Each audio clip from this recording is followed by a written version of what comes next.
Hello and welcome to the Feeling Good podcast. I am your host, Fabrice and David, and joining me here in the Murrieta studios is Dr. David Burns. Hi, David. Hi, Fabrice. Dr. David Burns has been a pioneer in the development of cognitive therapy, and he is the creator of the new team therapy. He is the author of Feeling Good, which has sold over 5 million copies in the United States and has been translated into over 20 languages. He is an emeritus adjunct clinical professor of psychiatry at the Stanford University School of Medicine. Welcome to episode 110 of the Feeling Good podcast. Quickly, David, a couple announcements of your upcoming workshops. Yes, on October 28th, 2018, I'll be teaching with Jill Levitt a one-day workshop. It's on Sunday from 9 a.m. to 4 p.m., and the topic is Team CBT Methods for the Treatment of Relationship Difficulties, Step-by-Step Training for Therapists. And that will be where? In Palo Alto, or you can join online. Do you know where in Palo Alto? No. Okay. It's on El Camino. Okay. A motel there. It's kind of cool. People who come in person, I think, bring food too. So it's like a gorgeous buffet lunch. All right. There. But it's to register, go to www.feelinggoodinstitute.com. That's one word, Feeling Good Institute, or call 650-353-6544. That's 650-353-6544. The second one I want to mention is Rapid Recovery from Trauma. I'm going to be doing this November 1 and 2, 2018 in Woodland Hills, California. Mm-hmm. And that's a 2-day workshop with a live demonstration the evening of day one. The live demonstrations are usually pretty dramatic and pretty inspirational, as well as wonderful teaching to see how this new rapid recovery works. So people bring your PTSD.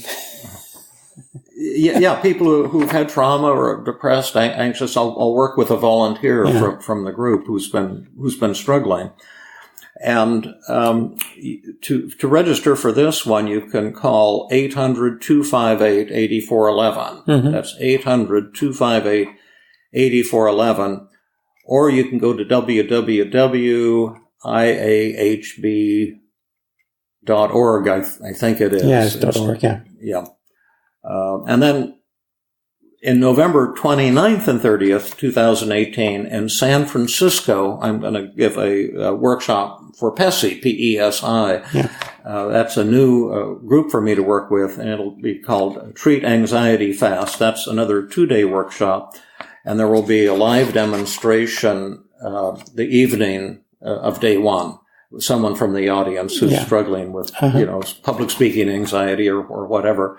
And then I'm going to repeat that December 3 and 4 in Portland, Oregon. And the one in Portland will be live streaming as well. Also, the one I mentioned in Woodland Hills, California on rapid recovery from trauma, you can join that from anywhere in the world. That'll be live streaming. Yeah. Also, in fact, all 3 of these workshops, you can join live streaming from anywhere in the world. And to register for this rapid high-speed treatment of anxiety disorders, you can go to PESI's website, P-E-S-I. You can Google that, and you can find them, or call 800-844-8260. That's 800-844-8260. How many people register by phone nowadays? I don't know. I haven't done that in ages. Yeah. All right, so the topic today, this is one of your Ask David, and so we have a number of questions here from listeners. Great, and I want to thank all the listeners, both for topics for the show and for your Ask David questions, as well as for your loyalty to our show. Yeah, absolutely. This is a two-way street, and it makes a big difference, so thank you so much for all of you. And we're still enjoying well over 50,000 downloads a month. Yeah. And I'm going to try to figure out how to boost our audience. I don't know quite how to do that. Well, we haven't mentioned this for a while, but, please leave reviews on iTunes. Tell your friends, point them to the podcast. And you, if you are subscribed to the blog for the show notes, when you get notification, you can forward this to people you know. So. Yeah, and you can sign up on my website again for free, www.feelinggood.com, and there's a Feeling Good podcast tab. Also in the upper right-hand corner of every page, there's a widget where you can sign up, and then you'll get an email every time we do a podcast, and you'll be able to read the show notes and all of that. Great. So now on to our first question from Richard, and he's asking about interpersonal communication with sociopaths, narcissists, and alcoholics. He writes, I'm wondering if sometime you'd like to mention that there are those whom you may truly want to avoid. I listened to all the podcasts and just remember in Feeling Good Together, you're having a blurb about sociopaths and morbid alcoholics, I believe. Feeling like the disarming and listening skills may sound like it is all up to the suffering individual, i.e. ourselves, to make it right between any and all individuals. However, I think you agree that there are those who must be avoided, but I may have this wrong.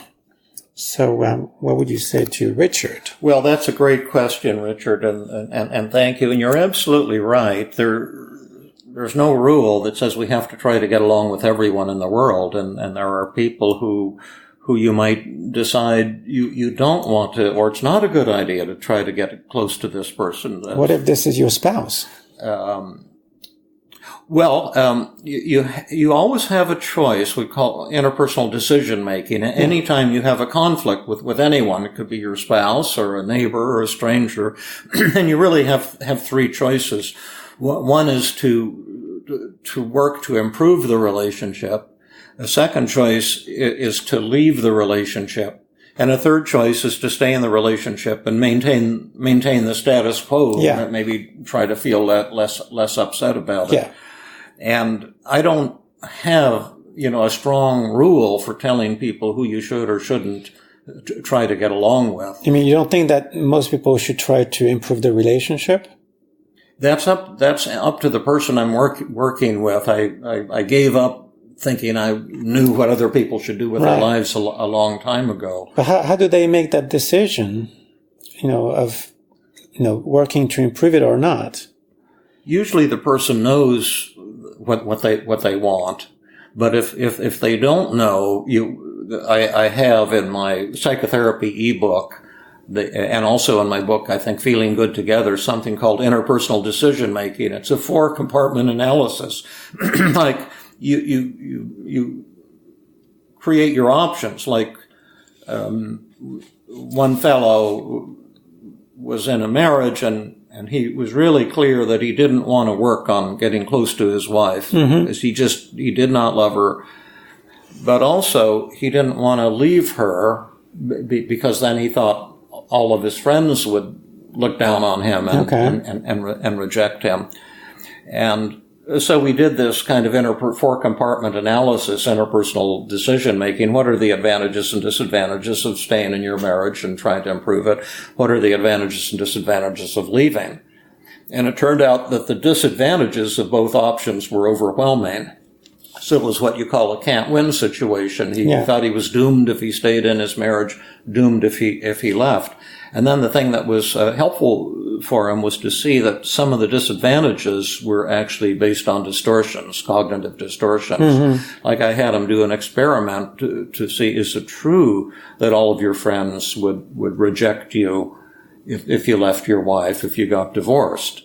And so he was scared, but agreed to ask five or six of his friends what they thought. And he was shocked to find out they all thought it would be a good idea and they would love him every bit as much, if he was single or if he continued to be married. And then once he saw that then he was able to make the decision to leave his wife. But that's a personal decision. There was a woman, I can't think of her name, But I went to her presentation at the Evolution of Psychotherapy conference. She was a little on the strident side, and she had the idea that she's going to save every marriage. Mm-hmm. And she's like an evangelist or a missionary. And, you know, it's very important. We must save marriages. People must not get divorced. And she imposes that on her patients. And I would only say that my own approach is radically different, philosophically different. That's not my decision to make for other people. And sometimes that you might be interacting with someone who is just very dangerous and very narcissistic and very self-centered, possibly violent. And it's not going to be productive to try to get really close to that person. But it still remains a personal decision. You know, if you want to improve your relationship with a sociopath, well, have at it. Yeah, absolutely.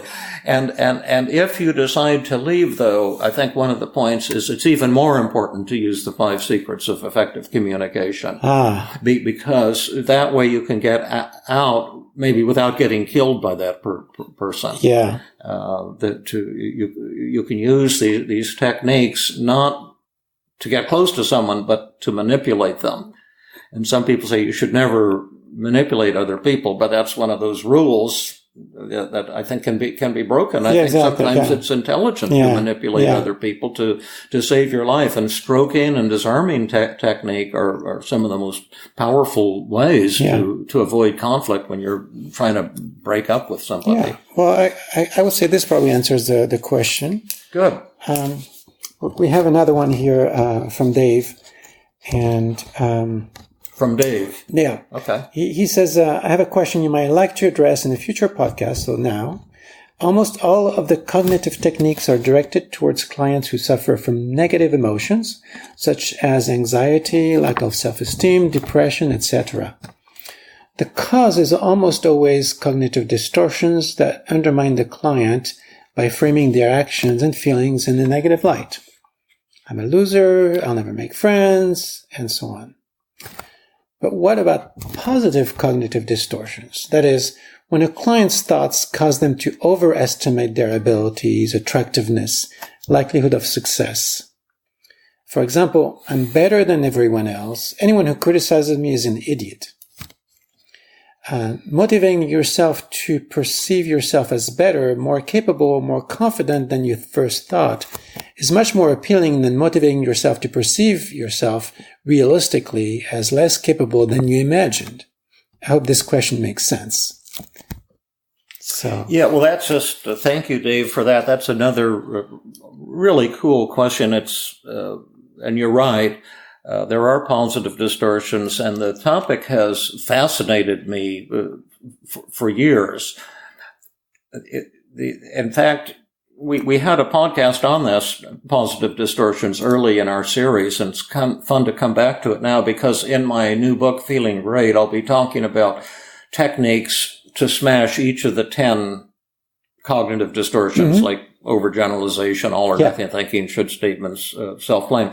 But also in those 10 chapters, I'm emphasizing the positive versions of each of the 10 negative distortions. Yeah. So there's positive all or nothing thinking, positive overgeneralization. So instead of thinking, I'm a loser, you're thinking, I'm a winner, for example. And instead of self-blame, you have other blame. That's a positive distortion, thinking it's all somebody else's fault. Yeah. The positive distortions are harder to work with because they make you feel happy. Yeah. When you tell yourself I'm better than someone else and it's his fault and I'm morally superior, you get a boost from it. A boost, a high. But it's incredibly interesting philosophically and practically as well. The positive distortions, let's list what they're involved in: addictions, violence, narcissism, and maybe we can just bring each of these to life. There may be other problems. Well, mania. Mania. That's right. Yeah. The manic side of manic depressive illness. Let's start with narcissism first. What are the positive distortions in narcissism, Fabrice? Well, it would be I'm better than anyone else. Yeah. Whatever is bad that happens is not because of me, but because of somebody else. Yeah, it's all their fault. Yeah. If I detect possibly a flaw in what I'm doing, I minimize it. I give some non-personal reason for it. Yeah. And I overemphasize the good stuff. Yeah. And so on. Yeah, absolutely. And then narcissism is... And I tend to look down on other people, too. I look down and punish other people. I have a right to hurt you if you criticize me, to get revenge on you. And then also there's something called... See, the negative distortion is called discounting the positive. Yeah. That's where you think, the good things about me don't count. I'm a loser. Yeah. Paradoxically, the positive distortion is called discounting the negative. Yeah. And that's where if you get criticism, you say, that doesn't count. That's not right. And you attack the person who criticizes you. Narcissism is very difficult to treat for two reasons.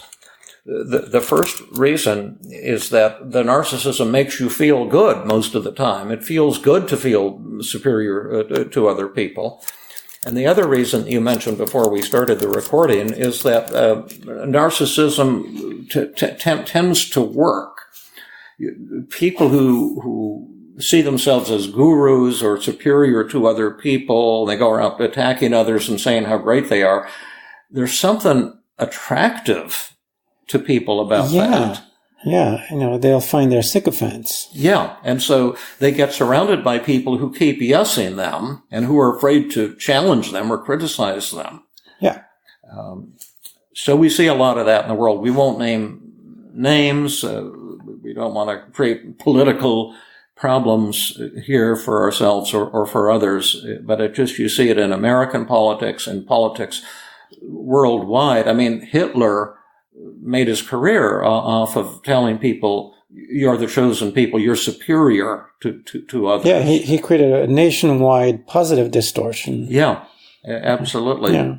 And the Jews, the gypsies, people with mental problems, they're like rats. Yeah. That's using negative distortions and positive distortions to kind of manipulate people politically, and then that gets into the next topic, which is and narcissists don't show up in your office. Pardon me? They don't show up in your office. They don't come and say, "Doctor, please cure me."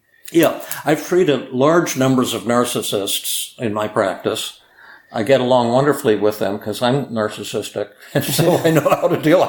I tell them how great they are, and they think I'm wonderful. Yeah. But they don't come for treatment of their narcissism. No, they're coming for something that's bugging them. Usually, it's more. My wife has a problem. Yeah, right. Or my husband, for that matter. Yeah. So anyway, that's narcissism. Now, it also causes, should we do mania, violence, or addictions next? Well, let's look at violence, because I'm not sure what you want to bring out here. Well, it's what you saw classically in Nazi Germany. We're superior and they're inferior. They're no good, so we need to kill them. We have the right to kill so them. You're talking about, the us versus them, the clannish, tendencies.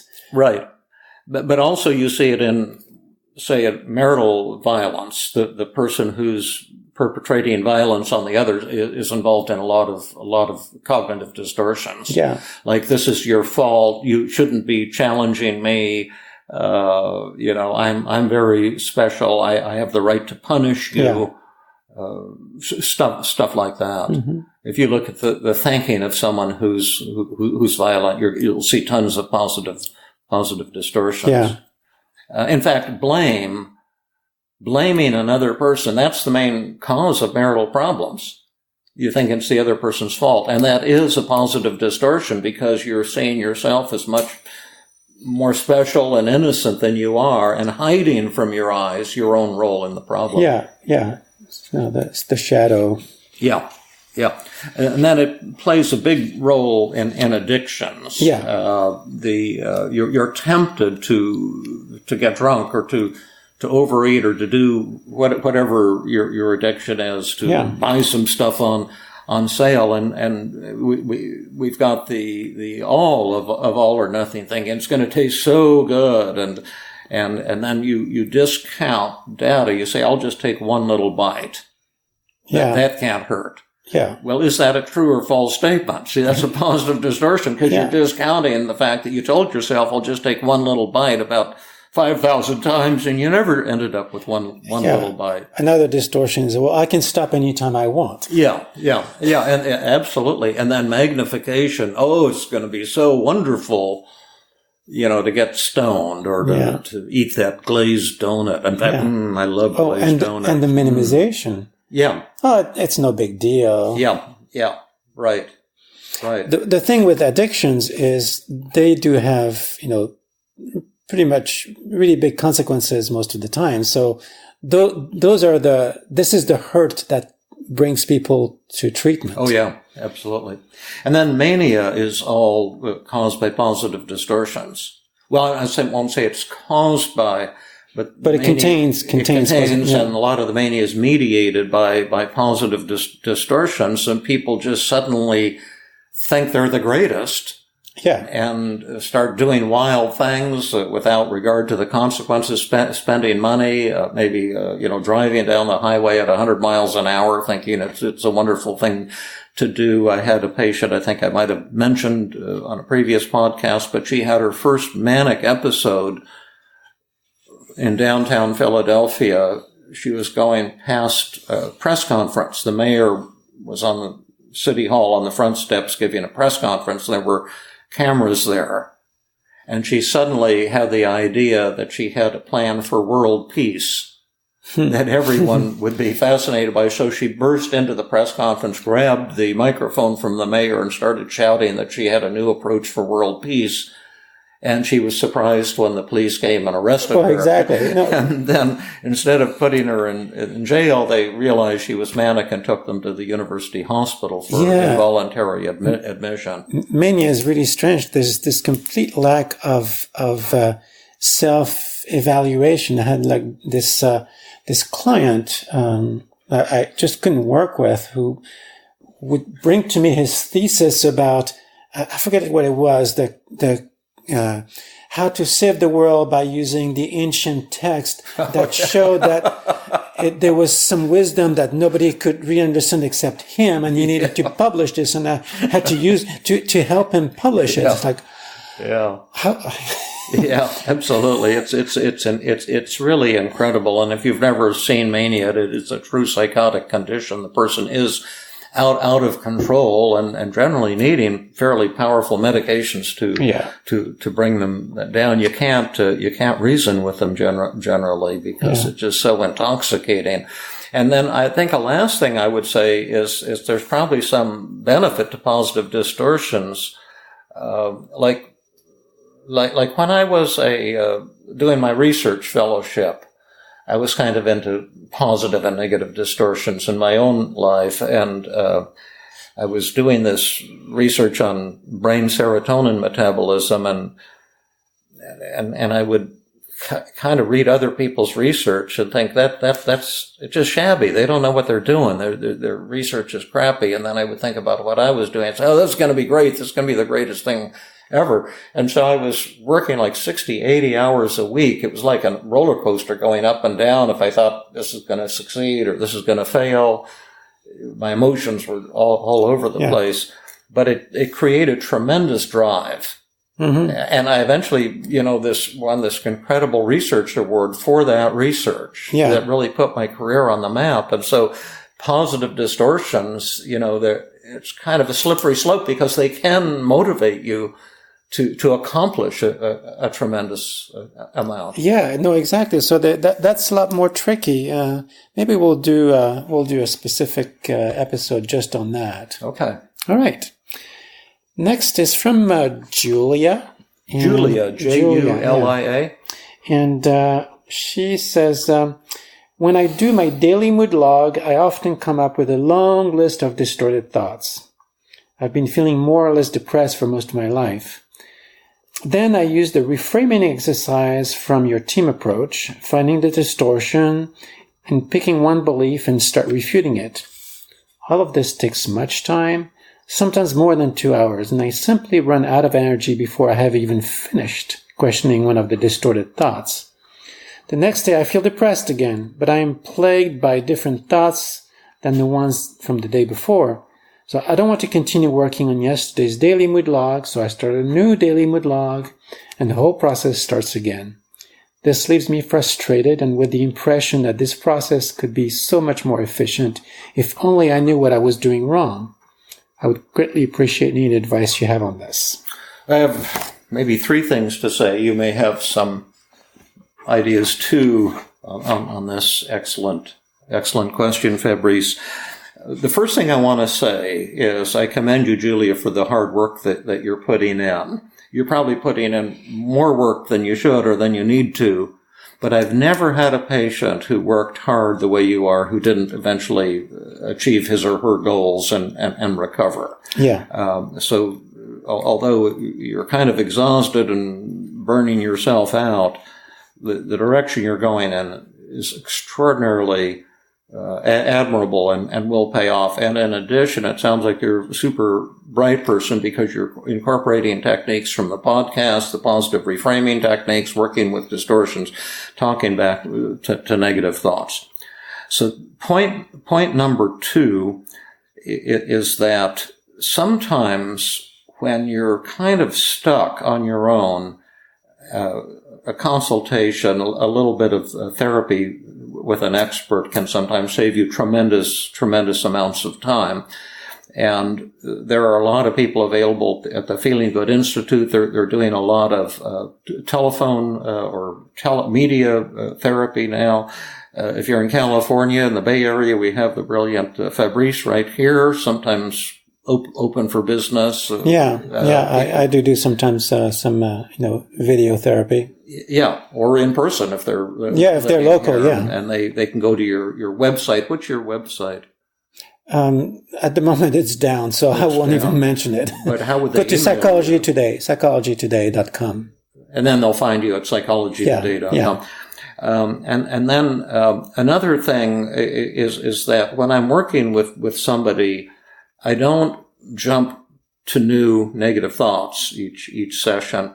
I stick with one negative thought until it's completely smashed. Right. And the person no longer believes that. And at that very moment, when you stop believing it, you'll get a mood lift, and then it becomes easy to smash all of these negative thoughts that you've been piling up that are not completed maybe over 4 or 5 weeks. Once I've smashed the first negative thought with a patient, then we can use externalization of voices and often blow away 30 or 40 negative thoughts in 10 minutes because the brain switches. Once you really smash a negative thought, you get a mood lift, and suddenly it's easy to see through them. So you're close. It's great that you're working hard.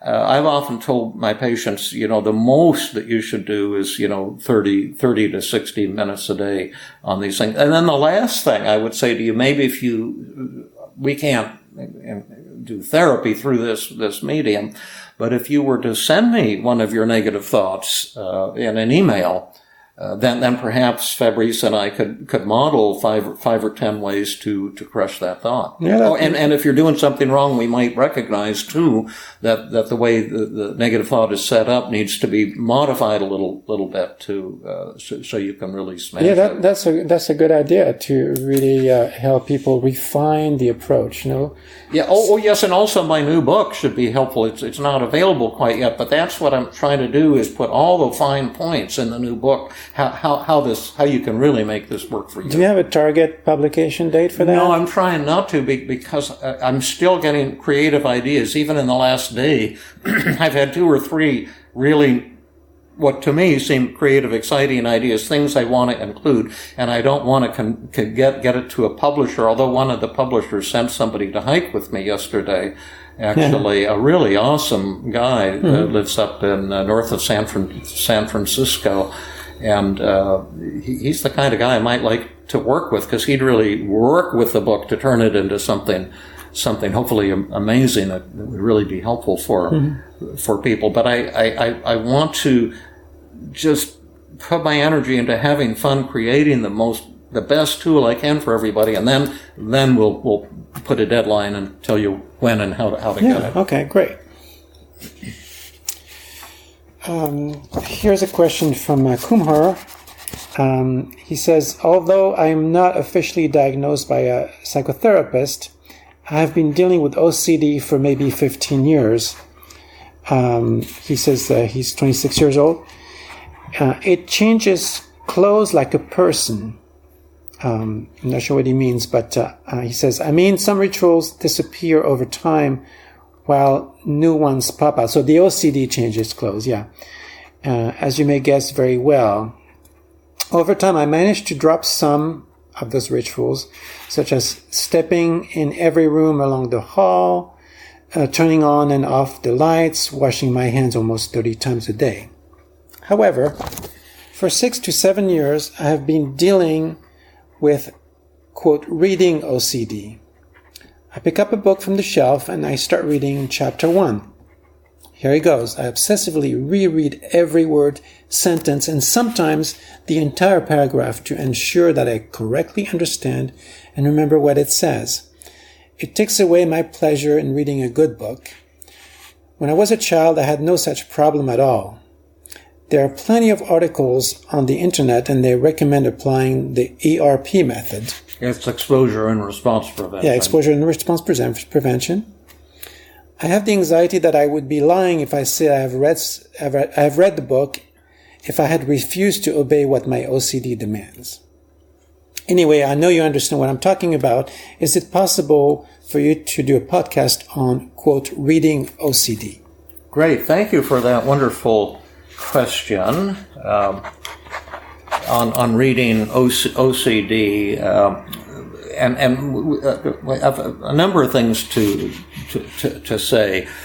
First, I have a little identification with you because I too am a very slow reader. I don't feel compelled to read every little thing, but when I read, I like to think about things deeply and often read things critically, and so I don't do a lot of reading. I know, same here, yeah. Because I'm a slow reader. Now, one thing that would be important in working with you, and we can't treat you through this meeting, but I can just use your example to show how some of the techniques might work. The first is there's the motivational model for all anxiety disorders. And that means that there's a part of you that wants to read slowly, that wants to have this problem because you think it's going to be very important to read everything and to get it all correctly. And so you could do a cost-benefit analysis. What are the advantages and disadvantages of giving into this impulse to read everything in detail? And it's going to help you in many ways. There's a downside, and then you can balance them against each other. What are the advantages and disadvantages? Is it 50-50, 60-40, 40-60?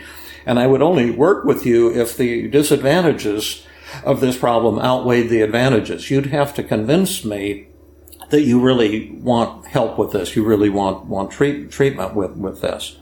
Now, let's say you decided that you did want treatment, that the disadvantages outweighed the advantages. Then a second thing that we'd have to use is exposure and response prevention. And what that means, and you probably know what that means, you'd have to agree to stop reading so slowly, to skim through the thing at high speed, even if you don't understand everything to the degree you think you should or that you would like to. Yeah, he mentions ERP, but it's not clear whether he's tried it or not. Yeah, well, not with this. I think he's tried it with other things successfully, but he's not using it on this problem. That's why I say we got to do the motivational thing first. See, what would it be worth to you to be cured of this problem?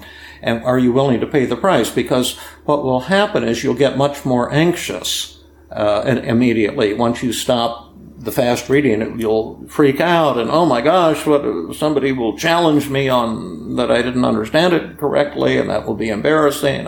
And you have to just endure that. It's like drug withdrawal. Checking over and over again reduces your emotion. That's why you get addicted to it. You get anxious. You're reading, you think, oh my gosh, what if I don't understand it? I better read it again. And then it relaxes you a little bit. And that's how you get hooked on that frequent checking. And so you'd have to, if you're my patient, agree to stop doing that, even if it makes you terribly anxious. A third thing to think about that most therapists will not help you in this vital direction. Almost every OCD patient I've ever had has this hidden emotion model going on. These are almost all exceptionally nice people who are upset about things. You're angry with people, you want things, you don't want things. And there's something going on in your life, generally, I can't give you an absolute guarantee, but I would say it's 80% of the time, that you're not dealing with because you're so nice and you think you're not supposed to have certain kinds of feelings. So I'd also be working with you to see what is the hidden emotion or problem or problems in your life that you're not dealing with. You're all locked up in your head obsessing about this nonsensical thing. And as a way, subconsciously, of avoiding some kind of emotion that threatens you. And this is a kind of a psychoanalytic, psychodynamic concept, but I found it's absolutely true in anxiety disorders, and especially in OCD. And I've had many OCD patients, and once the hidden emotion was brought to conscious awareness, the patient dealt with it, the OCD completely disappeared. And we've talked about that in previous podcasts, given a lot of examples of that, actually, in OCD. And you know, what Omhur is talking about here is the fact that a lot of the symptoms, a lot of the rituals in his OCD have come and gone. Yeah. So it's like a whack-a-mole in there. Yeah. And that's because the hidden emotion thing hasn't been dealt with. Yeah. Yeah. That's kind of the causal piece. That's why it's such an exciting emotion. It not only causes the OCD to disappear in the here and now, but it also has great prophylactic effect, because then in the future, every time the OCD returns, you know you're upset about something you're not dealing with, and you can pinpoint what you're avoiding and deal with it, and then the thing will disappear again. Yeah. And we talked about that model in episode 27. Number 27 is the hidden emotions. That's another thing. And also, you can read my book on panic attacks and learn about the hidden emotion technique and dozens of other great techniques for OCD and every other form of anxiety. And then the last one I thought we could model here is the feared fantasy. That's where you go into an Alice in Wonderland nightmare world and get exposure, confront the thing that you're the most afraid of. And what you're saying is you're afraid that if you don't read everything and you tell people you read the book and you don't have complete understanding, they would judge you and be critical of you. So let's pretend that actually happens. Right. It wouldn't happen in reality, but we can make it happen in this nightmare world. So do you want to become her, or do you want to be this friend who's very critical of Omhur?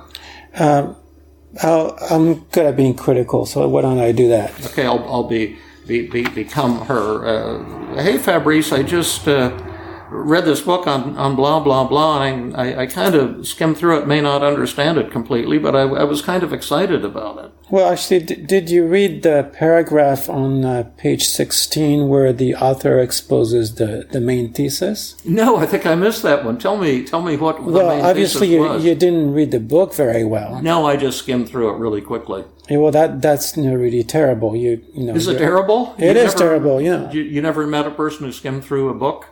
Well, but no, they're all terrible. You know, I read all my books word by word. You're a much better reader than I am. And listen, once you get to know me, you'll find out I have a lot of flaws. I've begun to notice that. Yeah. What are some other flaws that you've noticed that are turning you off? Well, it doesn't matter. I'm most focused here about how you read books in a very cursory manner. Maybe you wouldn't want a friend who skims through books. I'm beginning to wonder about that. Really. Yeah, I'd hate to lose you as a friend. But hey, if that's the deal breaker for you, that's the deal breaker. Give me your card, though, and because when I meet people, I can ask them if they read real slowly, and then if they are, I can give them your card because they might want to be your friend. Yeah, well, there you go. Yeah.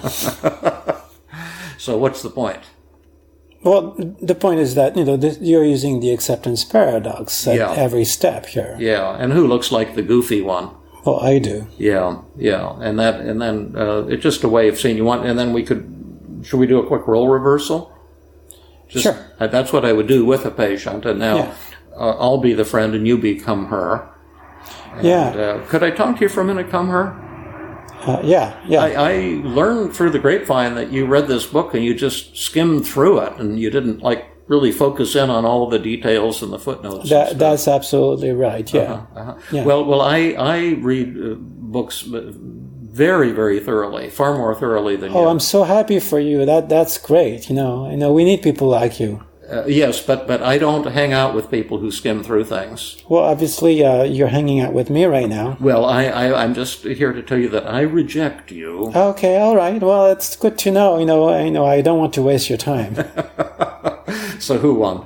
Well, I did. Big or small?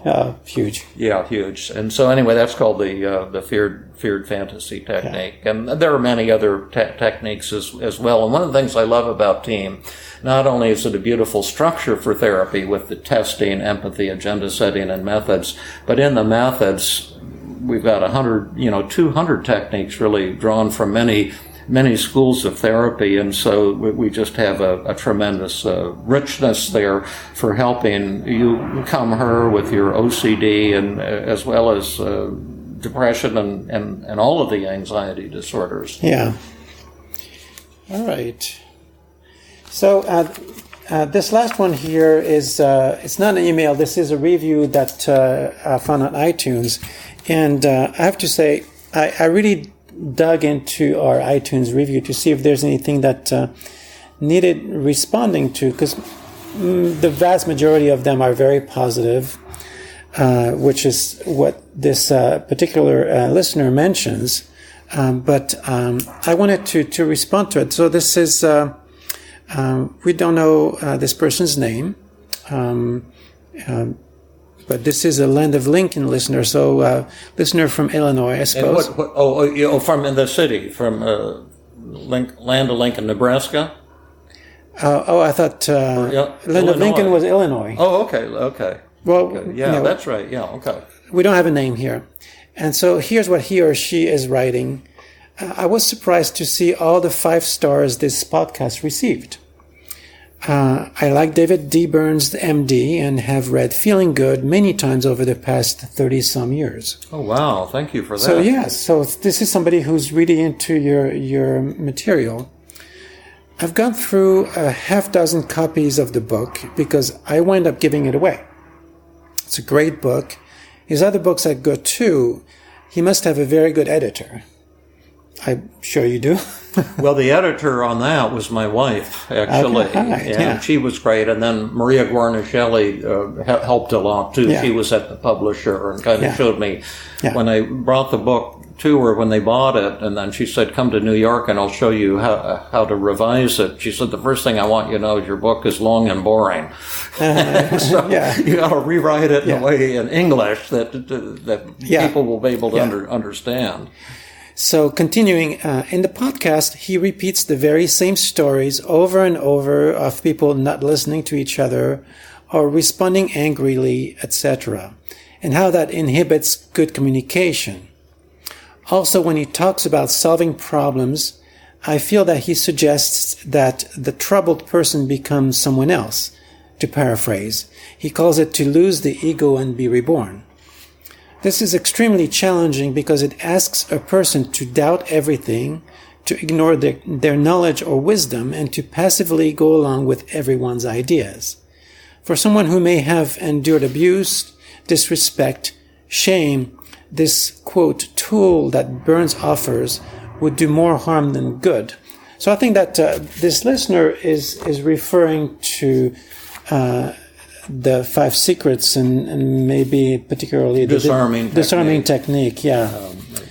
So looking at your own role in a problem. Well, first of all, I just want to thank you for your kind comments and support for so many years. That means a whole lot to me. And I think you were saying, Fabrice, we want people to criticize us and to challenge us so we can think about things more deeply.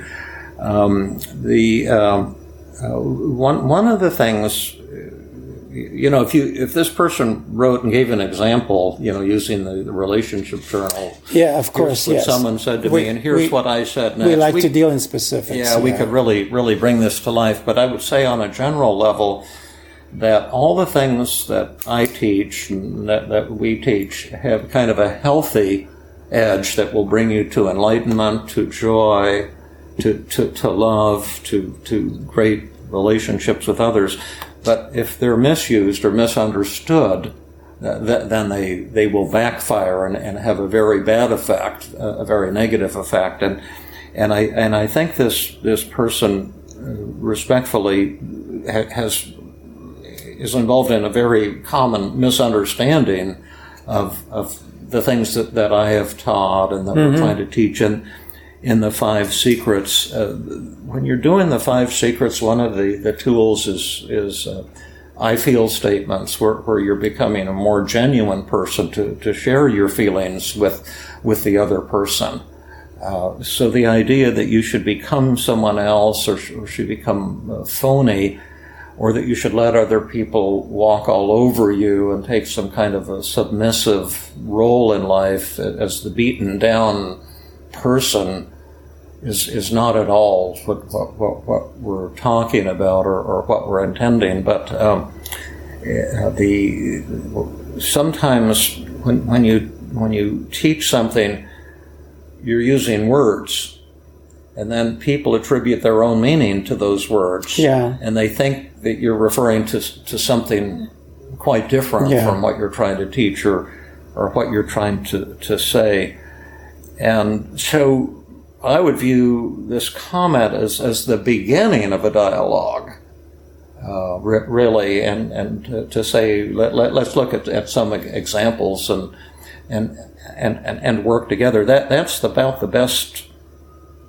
best I can do. Can you add to that at all, Fabrice? Well, we had this question about working with sociopaths.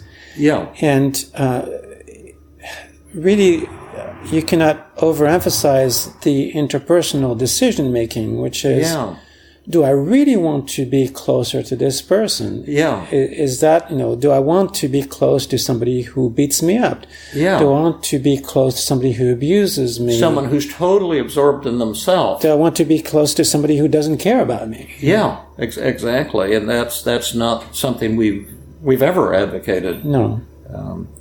So anyway, thank you for that. I think it must require a little braveness to criticize somebody who you've admired.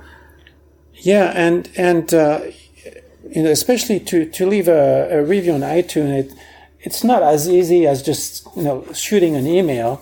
So this person really, I think, it was probably directed as much to other listeners as it was to us, because they want to make sure that people are informed. And I'll bet this person has had a loved one or himself or herself who has been hurt by others and perhaps was being overly self-effacing or not responding in a way that was effective or helpful. Yeah. I'd love to hear more of the story. Yeah, no, if this listener did not give up on the podcast, I hope they send us an email and tell us more about the specifics. Yeah, maybe we'll hear this podcast. Well, I hope so. I have found that when I was in therapy and also in the podcast, sometimes my worst enemies are my greatest allies in disguise. Totally. And so take another shot at it. Give us another chance. All right. Thank you, David. Thank you, Fabrice. This has been another episode of the Feeling Good podcast. For more information, visit Dr. Burns' website at feelinggood.com, where you will find the show notes for this podcast under the blog page, and where you can leave your comments and questions. The website has an abundance of resources for therapists as well as non-therapists, including books, workshops, a list of online training groups around the world, and much more. Theme music is Gypsy Jazz in Paris, 1935, composed and performed by Brett Van Donsel. I am your host, Fabrice and I invite you to join us next time for another episode of the Feeling Good podcast.